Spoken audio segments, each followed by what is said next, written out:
ఆంధ్రప్రదేశ్ ఉప ముఖ్యమంత్రి పవన్ కళ్యాణ్పై గతంలో నమోదైన క్రిమినల్ కేసును న్యాయమూర్తి ఎత్తివేశారు. పవన్పై అభియోగాలను తొలగిస్తూ తాజాగా గుంటూరు ప్రత్యేక న్యాయస్థానం ఉత్తర్వులు జారీ చేసింది. కేసు ఎత్తివేతకు గల కారణాలను న్యాయమూర్తి ఆర్ శరత్ బాబు వెల్లడించారు. వాలంటీర్లు అసాంఘిక శక్తులుగా మారారని ఆరోపించారంటూ 2023 జూలై 29న గుంటూరు పబ్లిక్ ప్రాసిక్యూటర్ నేరుగా కోర్టుకు ఫిర్యాదు చేశారు.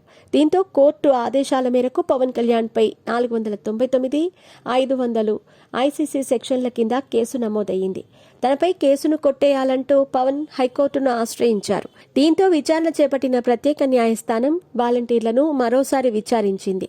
తాజా విచారణలో తాము ఫిర్యాదు చేయలేదని వాలంటీర్లు తెలపడంతో కేసును ఎత్తివేస్తూ న్యాయమూర్తి ఉత్తర్వులు జారీ చేశారు.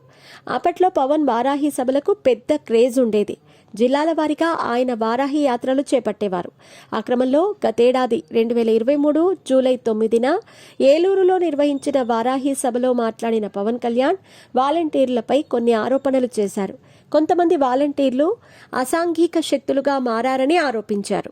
ఇళ్లల్లో మగవాళ్లు లేని సమయంలో వెళుతున్నారని, దండుపాళ్యం బ్యాచ్లా మారారని, ఆ వ్యవస్థపై సరైన జవాబుదారీతనం లేదంటూ సంచలన వ్యాఖ్యలు చేశారు.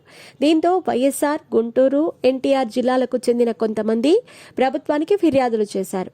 వాలంటీర్లపై పవన్ కామెంట్స్, ప్రభుత్వానికి అందిన ఫిర్యాదులు, వీటి ఆధారంగా ఆయనపై క్రిమినల్ కేసు నమోదు చేయాలని పబ్లిక్ ప్రాసిక్యూటర్ను ఆదేశిస్తూ అదే నెల 20న అప్పటి ప్రభుత్వ ప్రత్యేక ప్రధాన కార్యదర్శి అజయ్ జైన్ ఆదేశాలిచ్చారు. దీంతో ప్రభుత్వమే డైరెక్ట్ చేయటంతో గుంటూరు జిల్లా పబ్లిక్ ప్రాసిక్యూటర్ గుంటూరు న్యాయస్థానంలో ఫిర్యాదు చేశారు. ఆ మేరకు పవన్ కళ్యాణ్పై అప్పట్లో 499, 500 సెక్షన్ల కింద కేసు నమోదయ్యింది. తాజాగా పవన్ హైకోర్టును ఆశ్రయించటం, తిరిగి ఫిర్యాదు చేసిన వాలంటీర్లను కోర్టు విచారించటం, అందులో చేసిన సంతకాలు మావి కాదంటూ ఆ వాలంటీర్లు చెప్పటంతో పవన్పై కేసు ఎత్తివేస్తున్నట్టు న్యాయమూర్తి శరత్ బాబు తీర్పు ప్రకటించారు.